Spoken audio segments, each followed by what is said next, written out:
Assalamualaikum warahmatullahi wabarakatuh.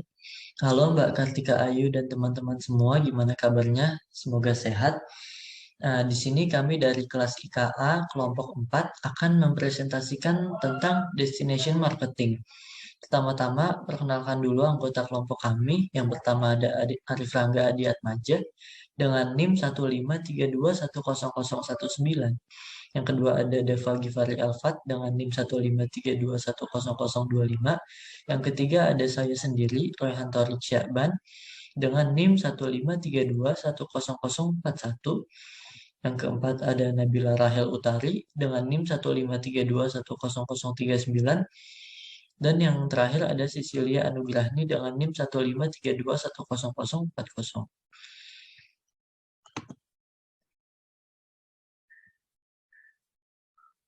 Pertama-tama mari kita pengenalan materi dulu. Sebenarnya apa sih destinasi marketing itu?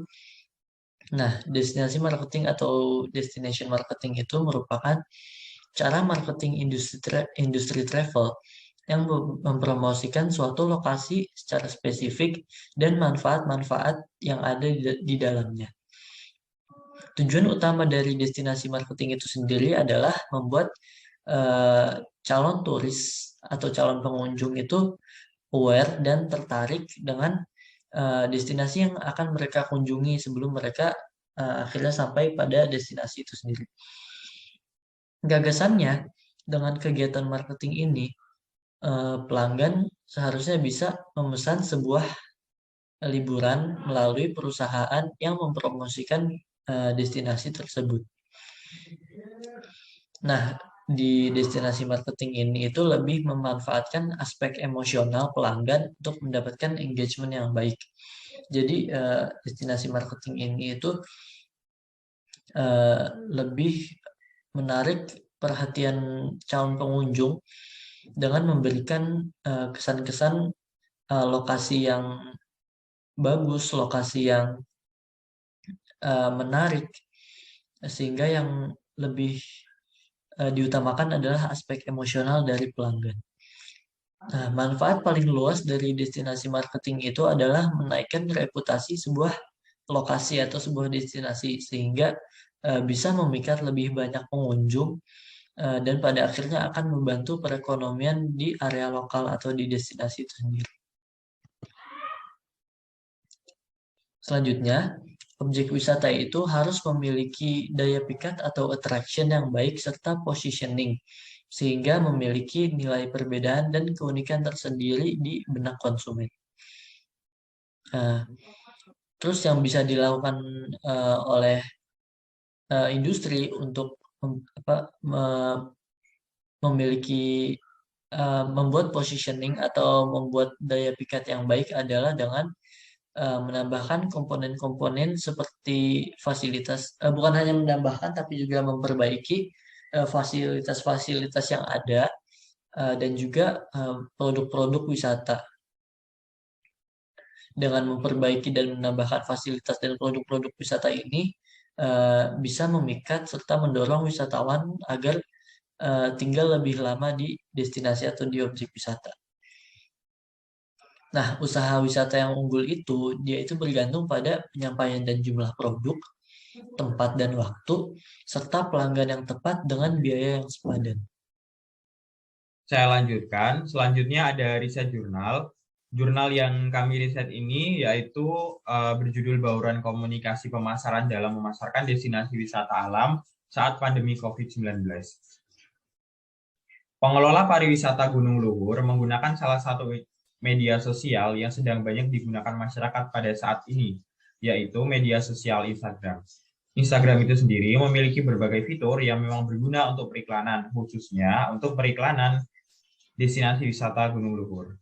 Seperti mengisi Instagram @gunung_luhur dengan konten-konten yang menarik secara visual, foto maupun video. Tidak hanya promosi destinasi saja, Instagram @gunung luhur juga diisi oleh konten-konten lain seperti kegiatan dinas pariwisata, program yang dihadirkan pengelola, dan lain sebagainya. Selain itu, pengelola juga menghadirkan beberapa strategi dalam pemasarannya, yaitu penjualan langsung. Biaya tiket yang dihadirkan pengelola tergolong murah, sehingga wisatawan tidak perlu khawatir ketika mereka ingin datang ke Gunung Luhur untuk berwisata. Tidak hanya itu, para pengelola juga menghadirkan berupa potongan harga atau diskon kepada wisatawan. Lalu ada kegiatan dalam menjaga hubungan masyarakat dengan masyarakat berupa studi banding yang dilakukan pengelola dan lain sebagainya. Selanjutnya ada pengembangan wisata. Strategi pengembangan produk. Produk wisata merupakan sebuah rangkaian kegiatan usaha yang saling terkait dengan yang lainnya. Produk wisata yang bersumber dari budaya dan kekayaan alam merupakan objek dan daya tarik wisata sesuai dengan sistem ekologi yang seimbang dengan alam. Guna memanfaatkan kondisi potensi alam yang ada, pimpinan usaha wisata perlu menciptakan produk-produk yang bervariasi dengan segmen pasarnya. Pengembangan produk wisata alam dan buatan merupakan bagian dari sebuah proses yang berkesinambungan untuk meraih keunggulan bersaing. Dalam usaha jasa wisata, kebijakan diferensial produk dan segmentasi pasar digunakan untuk memenuhi persaingan bukan harga, guna mendapatkan nilai penjualan yang lebih besar. Kemampuan untuk melaksanakan strategi atau mengimplementasikan strategi tersebut lebih penting jika dibandingkan strategi itu sendiri. Harga atau tarif. Menurut Lam, mendefinisikan harga sebagai sesuatu yang diserahkan dan dalam pertukaran untuk mendapatkan sesuatu barang maupun jasa. Harga tersebut merupakan sebuah kunci dari pendapatan penjual maupun produsen maupun keuntungan dari sebuah organisasi. 3 kategori sasaran penetapan harga, yaitu yang pertama, penetapan yang berorientasi pada keuntungan, meliputi memaksimalkan keuntungan. Keuntungan yang memuaskan dan target pengembalian investasi. Yang kedua, penetapan harga berorientasi penjualan, merupakan pangsa pasar atau jumlah penjualan dalam rupiah maupun unit. Yang ketiga, sasaran penetapan harga status quo, adalah untuk mempertahankan harga yang sudah ada atau menyesuaikan dengan persaingan.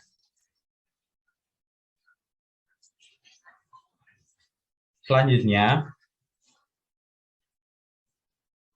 permintaan adalah jumlah produk yang akan dijual di pasar dengan harga yang beragam dalam periode tertentu. Jika ada perubahan harga, produsen akan memberikan kuantitas barang yang lebih banyak ketika harganya tinggi. Begitupun sebaliknya, ketika harganya rendah, maka kuantitas barang yang akan dikeluarkan oleh produsen juga akan lebih rendah atau lebih sedikit. Pada barang elastis, permintaan konsumen peka akan perubahan harga. Pada inelastis, tidak terjadi perubahan atau pengaruh yang signifikan terhadap permintaan suatu produk. Sedangkan untuk barang unitary elastis, pendapatan total perusahaan tidak akan berubah ketika terjadi perubahan harga atau pendapatan totalnya akan sama. Kelemahannya adalah di mana terkadang barang tersebut akan memiliki harga yang terlalu tinggi, namun bisa juga harganya menjadi terlalu rendah. Prinsip-prinsip penetapan harga sebagai berikut. Yang pertama, perusahaan harus mempertimbangkan sejumlah faktor dalam menetapkan harganya. Yang kedua, perusahaan tidak harus selalu berupaya untuk mencapai profit yang maksimal. Yang ketiga, pemasar hendaknya memahami beberapa responsif permintaan terhadap perubahan harga. Yang keempat, perubahan jenis biaya harus dipertimbangkan dalam menetapkan harga. Yang kelima, harga-harga pesaing juga harus dipertimbangkan. Yang keenam, berbagai cara penetapan harga yang ada harus digunakan atau harus dipertimbangkan. Yang ketujuh, penyesuaian harga dengan menggunakan harga psikologis, diskon harga, dan lain-lain. 3 dasar penetapan harga yang bisa digunakan yaitu: pertama, penetapan harga berdasarkan biaya. Masalah utama dalam penetapan harga berdasarkan biaya bagi jasa adalah mendefinisikan jasa apa dan mana yang dapat dijual dengan penetapan harga dalam industri manufaktur. Yang kedua, penetapan harga berdasarkan persaingan.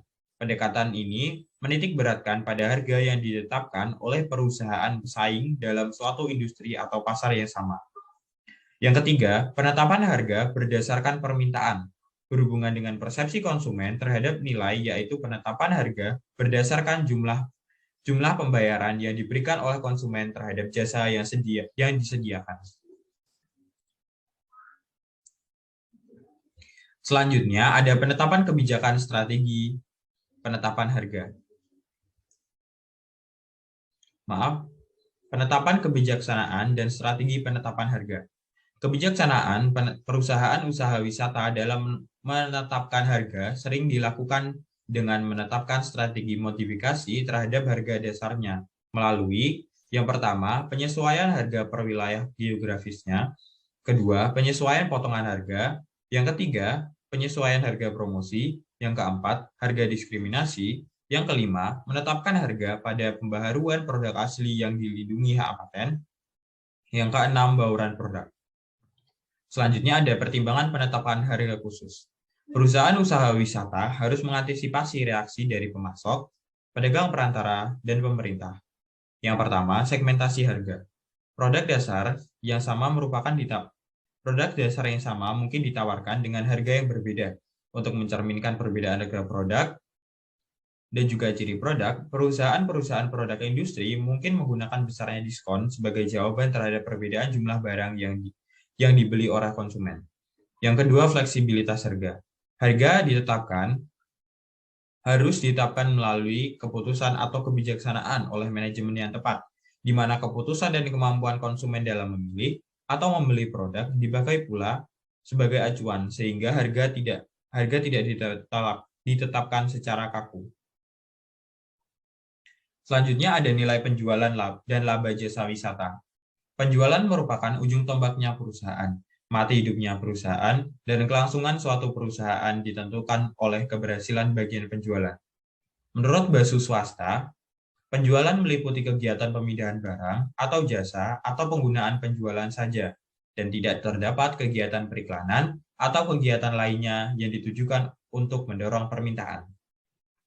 Dapat disimpulkan bahwa hakikat penjualan merupakan salah satu bagian dari marketing yang meliputi kegiatan pemindahan barang maupun jasa. Ukuran dari penjualan dapat diwujudkan dalam berbagai produk, baik dalam bentuk mata uang, unit, atau dapat pula berbentuk satuan berat. Adanya penjualan dapat tercipta suatu proses pertukaran barang dan atau jasa antara penjual dengan pembeli. Di dalam perekonomian kita, ekonomi uang, seseorang yang menjual sesuatu akan mendapatkan imbalan berupa uang. Dengan alat penukar berupa uang, orang akan lebih mudah memenuhi segala keinginannya. Jarak yang jauh tidak menjadi masalah bagi penjual. Secara sederhana, transaksi penjualan yang digunakan oleh penjual dan pembeli dapat dilihat sebagai proses pertukaran. Penjualan dapat diartikan sebagai penerimaan atas hasil proses menjual. Penerimaan atau revenue menurut Wirasasmita dan Dwijo Sulistya adalah suatu imbalan yang diterima produsen sebagai hasil penjualan outputnya. Selanjutnya ada laba usaha jasa wisata. Laba merupakan hasil yang diperoleh dari selisih hasil penjualan dengan total biaya.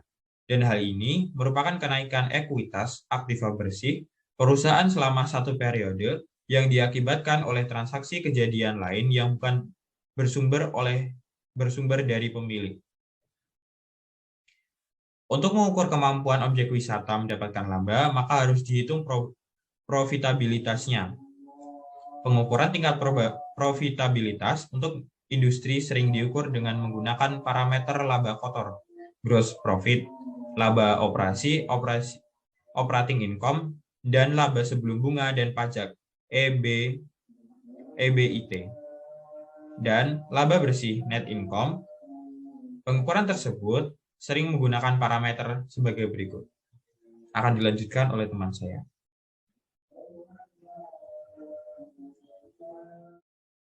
Yang pertama adalah return on sales. Pengukuran kemampuan perusahaan di dalam menghasilkan pendapatan dengan melihat hubungan antar biaya yang dikeluarkan dengan penjualannya. Yang kedua adalah return on investment. Pengukuran kemampuan perusahaan dalam menghasilkan laba melalui seluruh aktiva yang tersedia di dalam perusahaan. Dan ketiga adalah Return on Equity atau ROE, pengukuran dari pendapatan yang tersedia bagi pemilik perusahaan atas modal yang mereka investasikan di dalam perusahaan. Struktur hutang dan modal dapat mempengaruhi kemampuan untuk menghasilkan pendapatan atau laba dan margin laba, profit margin, yang setinggi-tingginya yang selanjutnya akan mempengaruhi kemampuan perusahaan untuk memenuhi kebutuhan finansialnya. Pariwisata di DKI Jakarta. Jakarta terletak di tepi Pulau Jawa, tepatnya pada teluk sebelah barat Jakarta, menghadap ke Laut Jawa, diapit oleh Sungai Citarum di bagian timur dan Sungai Cisadane di sebelah barat dan tepat dilalui Sungai Ciliwung. Taman Impian Jaya Ancol. Objek wisata Taman Impian Jaya Ancol adalah tempat rekreasi paling terkenal di Jakarta. Taman rekreasi yang luas ini memiliki berbagai permainan, olahraga, dan kesenian. Dibangun pada tahun 1962 di atas tanah reklamasi. Taman Mini Indonesia Indah. Taman Mini Indonesia Indah adalah gagasan dari seorang istri presiden, yaitu Ibu Tien Soeharto, mulai dibangun pada tahun 1972 dan diresmikan pada tanggal 20 April 1975. Taman Mini merupakan suatu kawasan wisata budaya yang menggambarkan Indonesia yang besar dalam bentuk yang kecil. Taman Marga Satwa Ragunan. Kebun binatang pertama bernama Platen and Direct Twin. Kebun binatang tersebut dikelola oleh Himpunan Penjaga Flora dan Fauna di Jakarta. Cultural Permanent Platen on Direct Twin at Batavia. Taman Monumen Nasional. Taman Monumen Nasional yang biasanya disebut Monas adalah Eden Park di Jakarta. Monas adalah salah satu dari monumen peringatan yang didirikan untuk mengenang para pahlawan dan perjuangan rakyat Indonesia melawan penjajah Belanda. Tugu ini diarsiteki oleh Soedarsono dan Frederis Silaban dengan Kesultanan IR Soesen. Mulai dibangun pada bulan Agustus 1959 dan diresmikan bersama dengan peringatan kemerdekaan Republik Indonesia, yaitu tanggal 17 Agustus 1961 oleh Presiden Soekarno. Bentuk tugu seperti batu obelisk yang terbuat dari marmer yang berbentuk lindayani, yaitu simbol kesuburan puncak. Monas terdapat cawan yang menopang berbentuknya nyala obor perunggu yang begitu berat. Lidah api atau obor ini merupakan simbol perjuangan rakyat Indonesia yang ingin meraih kemerdekaan. Monas didefinisikan sebagai tempat rekreasi warga Jakarta yang memiliki 3 fungsi, yaitu tempat rekreasi olahraga, kawasan silang Monas atau Taman Nasional sebagai tempat museum dan monumen. Taman Monasnya difungsikan sebagai paru-paru kota Jogja, yaitu kawasan hijau atau kawasan bebas polusi. Taman Ismail Marzuki. Taman Ismail Marzuki adalah pusat kesenian dan kebudayaan Indonesia yang ada di Jakarta. Kesenian Taman Ismail Marzuki ini kita bisa menemukannya sebagai jenis kesenian tradisional sampai kontemporer, baik yang merupakan tradisional asal Indonesia maupun luar negeri. Taman Perkemahan Cibubur. Seiring tumbuh kembang kota Jakarta dan sekitar pada tahun 1970 sampai dengan tahun 1980, Taman Perkemahan Cibubur berdiri pada tanggal 14 Agustus 1973 yang juga memperingati Hari Pramuka. Dengan adanya suatu gagasan dan keinginan dari para petinggi Khawatir Nasional, Gerakan Pramuka untuk membangun areal Taman Bima, areal kesenian serta sarana olahraga yang dapat dimanfaatkan dan diperuntukkan bagi Dewan Pramuka. Taman Monumen Pancasila Sakti. Berangkat dari suatu peristiwa lama, yaitu peristiwa 1 Oktober 1995, atau yang lebih dikenal dengan gerakan G30 SPKI. G30 SPKI merupakan peristiwa yang mengingatkan kita kepada 7 pahlawan revolusi yang diculik dan dibunuh, lalu mereka dimasukkan ke dalam sebuah lubang yang dikenal dengan nama Lubang Buaya. Taman Kampung Wisata Rawajati. Taman Kampung Wisata Rawajati merupakan salah satu bagian kecil wisata yang ada di Jakarta. Masih banyak tempat wisata yang lebih berpotensi untuk dikembangkan dalam meningkatkan pertumbuhan dan perkembangan dunia kepariwisataan, sehingga dapat menguntungkan bagi pemerintah maupun masyarakat pada umumnya. Taman Kampung Asri Banjarsari. Kampung Asri Banjarsari merupakan satu-satunya pemukiman di Jakarta yang menjadi pilot proyek UNESCO, United National Education, Scientific and Cultural Organization, untuk kategori pemukiman ramah lingkungan.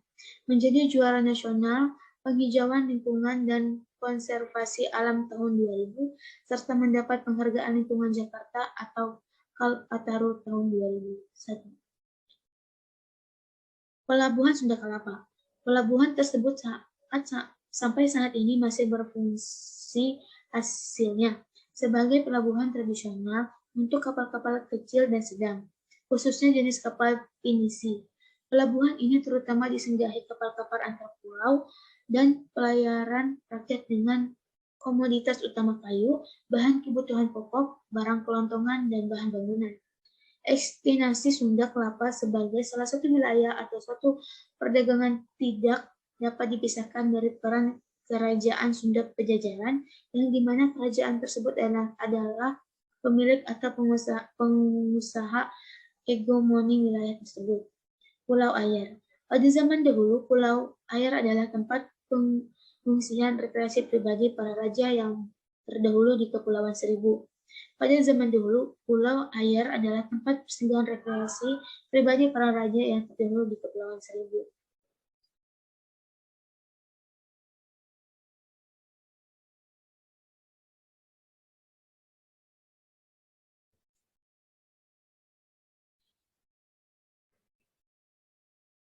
Oke, masuk ke Pulau Bidadari.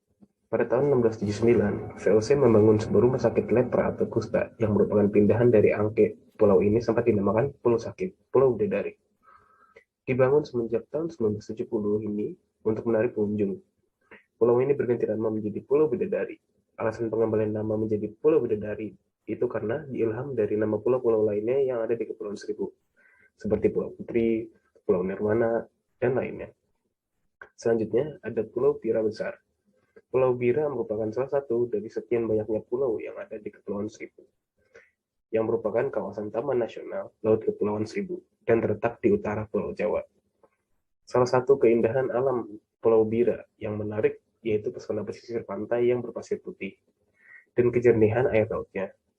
Simfoni pulau-pulau yang hijau dan deburan laut serta sinar matahari yang keemasan di waktu senja akan menenteramkan hati setiap insan yang mengunjunginya. Lanjut ke Pulau Hantu Timur atau Barat. Pulau Hantu merupakan salah satu dari sekian banyaknya pulau yang ada di Kepulauan Seribu, yang merupakan kawasan Taman Nasional Laut Kepulauan Seribu dan terletak di utara Pulau Jawa. Pulau Hantu ini terkenal karena kegiatan konservasi terhadap burung lokal dan sifatnya tidak terbuka untuk umum, karena akan mengganggu ketenangan binatang malam yang sedang berkembang biak. Selain itu juga terdapat ular piton, ular bergelang-gelang emas, dan pulau ini mempunyai wilayah sekitar 20 hektar. Yang terakhir ada Pulau Kotok, Tengah dan Timur. Pulau ini terletak di utara Pulau Jawa. Pesona pantai yang berpasir putih serta air lautnya yang jernih menenteramkan hati setiap insan yang mengunjunginya. Layanan unik dari pihak penyelenggara seperti spa jamu, voli, diving, kanu, jogging, memancing merupakan kegiatan yang asik saat berlibur di pulau ini. Ada lagi yaitu Pulau Matahari. Pulau ini menawarkan fasilitas serta pelayanan wisata yang memanjakan pengunjungnya seperti helipad, diving, perahu lesung, jogging, voli pantai, tenis pantai, jet ski, catur raksasa, dan selancar angin yang membuat pesona Pulau Matahari tidak akan terlupakan bagi pengunjung. Lanjut ada Pulau Putri. Nah, di Pulau Putri ini masih terletak di utara Pulau Jawa. Pesona Pulau Putri memanjakan ragam simfoni pulau biru dan sajian ragam karang dan anemone laut saat akan diving. Akses lainnya bisa didapatkan dari akuarium raksasa yang tak perlu membuat pengunjungnya tak perlu repot-repot menyelam. Yang terakhir ada Pulau Sepa. Di Pulau Sepa ini terdapat atmosfer pulau tropis yang alamiah dan menyejukkan, serta tampilan terumbu karang dan anemon laut kura-kura yang warna-warni menjadikan mata pengunjung bermukim. masuk ke poin selanjutnya, yaitu tantangan dan strategi. Nah, tantangan dan strategi ini yaitu tertanamkan dalam Undang-Undang Otonomi Daerah tahun Nomor 22 tahun 1999 tentang kewenangan daerah desentralisasi untuk mengatur dan mengurus kepentingan masyarakat setempat. Menurut Prakarsa sendiri, berdasarkan aspirasi masyarakat sesuai dengan peraturan perundang-undangan, hal ini memberikan peluang besar bagi daerah otonom untuk mencari sumber penghasilan mereka sendiri sesuai kebijakan apa yang akan mereka tanamkan nanti dalam peraturan mereka. Peningkatan mutu perusahaan daerah atau Perusda, pajak daerah serta retribusi daerah melalui peraturan daerah Perda, tinjauan positif yang dihasilkan saat daerah mampu mengembangkan dan mengayomi usaha milik masyarakat. Sisi gelapnya ialah saat usaha Pemda mendapatkan PAD melalui cara meningkatkan pajak daerah dan menaikkan biaya retribusi daerah sehingga akan menyebabkan biaya tinggi atau high cost bagi dunia bisnis. Hal ini berpengaruh besar pada tindak kondusifnya dunia usaha itu sendiri. Contohnya, wilayah Jakarta yang hanya dalam kurun waktu tahun 2001 sampai tahun 2005, pendapatan sumbangan sektor wisata terhadap PAD DKI Jakarta cenderung mengalami penurunan, meskipun segi jumlahnya menunjukkan peningkatan. Hal ini menunjukkan meningkatnya PAD tidak diikuti secara proporsional dengan peningkatan sumbangan sektor pariwisata yang menggambarkan belum optimalnya pengembangan sektor pariwisata di DKI Jakarta relatif terhadap pengembangan sektor-sektor lainnya. Pada 11 April 2005 diperoleh gambaran mengenai beberapa masalah yang belum optimal pengelolaan jasa wisata di DKI Jakarta sebagai berikut. Oke, masalah pertama yaitu masih terbatasnya sumber daya manusia. Yang kedua, berupa adanya petunjuk yang dapat dipedomani tentang hal-hal yang perlu diprioritaskan dalam daerah tingkat 2 dalam pengembangan pariwisata pasca OTDA. Yang ketiga, makin banyaknya objek wisata yang tidak mampu memberdayakan atraksi wisata karena kemandiriannya. Yang keempat, makin tinggi penyebaran pengunjung untuk melihat atraksi wisata sehingga membawa dampak banyak objek usaha wisata yang tidak diminati oleh pengunjung. Yang kelima, adanya kecenderungan semakin menurunnya pendapatan usaha wisata sehingga laba tidak sesuai dengan target. Selanjutnya ada pertumbuhan pertokoan atau pasar modern yang biasa kita sebut mall yang mampu menyedot pengunjung. Yang ketujuh, kebijakan strategi tarif yang monoton dan tidak mampu untuk dikembangkan. Oke, setelah masalah-masalah tersebut ada implementasi strateginya. Implementasinya itu strategi atau kerja suatu produk yang memiliki kualitas tinggi tentunya akan memberikan laba yang tinggi, juga sehingga dapat meningkatkan profit perusahaan. Oleh karenanya, strategi suatu produk membutuhkan kualifikasi yang mencukupi dan mampu bersaing serta memiliki daya mutu tinggi, sehingga dapat menjadikan produk yang tersebut untuk terus berkembang. Optimalisasinya yaitu strategi pemilihan, kualifikasi suatu produk, dan tarif yang baik dapat memberikan stereotype yang baik bagi konsumen sehingga akan memberikan upaya branding secara halus dan meningkatkan laba penghasilan bagi penjual. Tepatnya lokasi pariwisata yang akan dikembangkan. Dapat diberikan fasilitas di luar objek wisata tersebut seperti ATM, klinik, pujasera, tempat ibadah, dan lain-lain. Masukan positif bagi pemerintah yang akan membuka objek wisata dengan meninjau ulang strategi keunggulan produk yang akan dipasarkan, perbaikan proses bisnis internal, efisiensi dalam proses pengelolaan produk, serta menyusun bisnis plan mengenai lanjutan proses pengembangan ekowisata selanjutnya. Oke, masuk ke poin studi kasus. Di sini studi kasus yang kita pakai adalah jurnal mengenai Pulau Komodo. Di sini kita menggunakan 7P, yaitu yang pertama ada produk. Nah, di produk dari Pulau Komodo ini yaitu fasilitas yang mendukung keberadaan Taman Nasional Komodo di Kabupaten Manggarai Barat. Nah, semakin berkembang dalam 4 tahun terakhir seperti hotel, akses penerbangan, dan cindera mata. Dan fasilitas-fasilitas yang ada di Taman Nasional Komodo ini itu memberikan nilai yang lebih seperti tersedianya fasilitas, toilet, area parkir, penyewaan kapal, guide atau resort. Ada beberapa varian penjual seperti penjual kaos gambar Komodo, penjual kayak merchandise Komodo, patung Komodo gitu, penjual souvenir, penjual makanan, khas Labuan Bajo. Dengan adanya varian objek dan varian penjual yang bermacam-macam di Taman Nasional Komodo dapat menarik konsumen. Ya, meskipun belum ada renovasi secara maksimal, masih banyak varian jenis objek yang bisa diperbaiki. Dan untuk kebersihan lingkungannya sendiri itu perlu ditingkatkan agar pengunjung bisa lebih nyaman untuk berwisata di sana. Terkait dengan masa pandemi ini, mereka juga mendirikan posko COVID yang sebanyak 2 di area wisata Taman Wisata Nasional Komodo. Oke, untuk slide selanjutnya itu ada price atau harga. Di sini sudah tertera beberapa macam jenis tiket masuk yang bisa dibayar oleh pengunjung. Kategori mana yang ingin pengunjung masuki. Jadi sudah tertera langsung nih di price harga ini sendiri dalam wisata Komodo ini. Terus untuk slide selanjutnya ada promotion. Nah, dari Dinas Pariwisata sendiri itu mereka menjalin kerjasama dengan beberapa pihak dengan mengikuti event-event yang terkait, lalu juga melakukan program kunjungan sebagai bentuk upaya promosi kawasan Taman Nasional Komodo.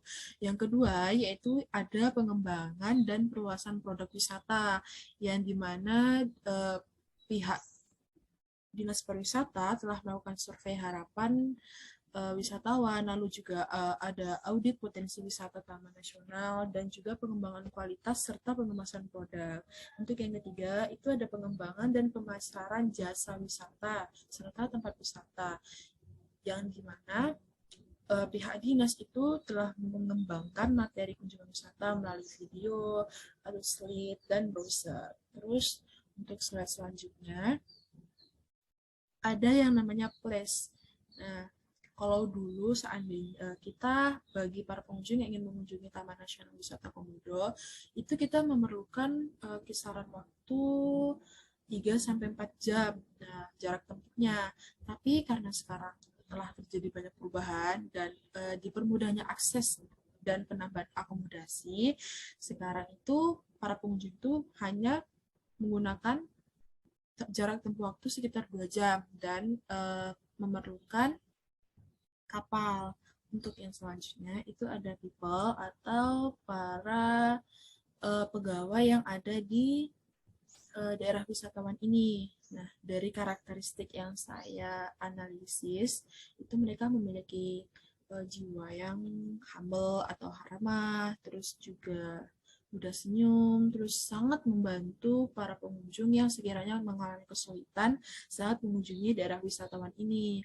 Nah, ada sekitar 30-an lebih lah, kurang lebih ya dari yang saya tahu, dengan bagian yang berbeda yang ada di lapangan dan ada yang di dalam indoor atau kantor itu sendiri. Selanjutnya itu ada proses. Di sini pihak pariwisata sendiri, mereka itu memberikan pemahaman kepada pengunjungnya kecepatan proses yang dimilikinya, seperti pembelian tiket, terus juga dari kesigapan petugas menanggapi keluhan yang dialami oleh para pengunjung, terus juga ada memberikan jadwal-jadwal pasti kegiatan mengenai hiburan yang ada di wisata Komodo, sehingga mungkin pengunjung itu jadi lebih memahami daerah. Misalnya wisatawan Pulau Komodo ini jam berapa baru buka gitu. Terus yang terakhir itu ada physical evidence. Nah, yang pertama itu ada taman bermain anak. Mungkin biar anak-anak nih nggak bosan gitu kan. Biar nggak bosan, aku bosan sama daerah wisata ini gitu. Pengennya main ayunan gitu, pengennya main juga jungkit atau pengennya main kuda-kudaan gitu. Dari daerah wisata ini juga menyediakan taman bermain anak biar anak itu nggak bosan. Mungkin kita juga lebih fokus mengunjungi daerah yang ingin kita kunjungi tersebut. Terus itu juga ada tempat ibadah bagi para muslim, seperti para muslim yang membutuhkan misalnya mau sholat atau pengen wudhu gitu kan. Di sini disediakan yang namanya musola. Cuman karena sekarang lagi masa pandemi, pihak penyelenggara itu nggak menyediakan namanya alat sholat. Jadi kita perlu mandiri gitu menyediakan alat sholat sendiri seperti mukena, sajadah, ataupun sarung gitu. Selanjutnya itu ada namanya kamar mandi. Kamar mandi ini tersedia beberapa yang bersebelahan dengan Taman Nasional Komodo. Cuman dari kekurangannya itu kurang bersih ya daerah kamar mandi dan toiletnya, karena mungkin karena kurang kesadaran dari pihak wisatawan atau pihak pegawainya sendiri dalam menjaga kebersihan kamar mandi dan toilet. Terus juga ada penyewaan kapal. Nah, kan banyak nih pesona objek wisata yang perlu misalnya kita jelajahi, misalnya daerah ini, daerah itu, lah paket Labuan Bajo, terus juga misalnya ada Taman Nasional Komodo gitu. Kita nggak perlu jauh-jauh yang namanya tuh gimana ya bahasa itunya. Kita juga udah bisa menggunakan kapal. Nah, misalnya kita menyewa kapal di Labuan Bajo gitu. Terus pilihan favoritnya nih, misal Carter Boat Bajo gitu. Kita bisa menjelajahi Kepulauan Komodo Flores Barat, bagian Flores Barat gitu, dengan private boat Carter Labuan Bajo. Terus juga ada resort. Nah, bagi misalnya pengunjung yang ingin menginap gitu kan, pengen menginap buat beberapa hari. Terus juga ada pilihan yang menghadap langsung ke pantai gitu. Misalnya yang pengen aku bangun tidur langsung menghadap ke pantai, langsung melihat pantai gitu. Terus juga ada misalnya minibar gitu. Kita juga bisa memandangi laut yang indah banget di Taman Komodo tersebut. Oke, sekian saja dari kelompok kami. Terima kasih kepada Mbak Kartika Ayu yang sudah mendengarkan, dan terima kasih juga kepada teman-teman kelompok 4 yang sudah presentasi. Semoga yang kita sampaikan bermanfaat bagi kita semua. Kurang lebihnya mohon maaf, kami undur diri. Terima kasih. Wassalamualaikum warahmatullahi wabarakatuh. See you next time.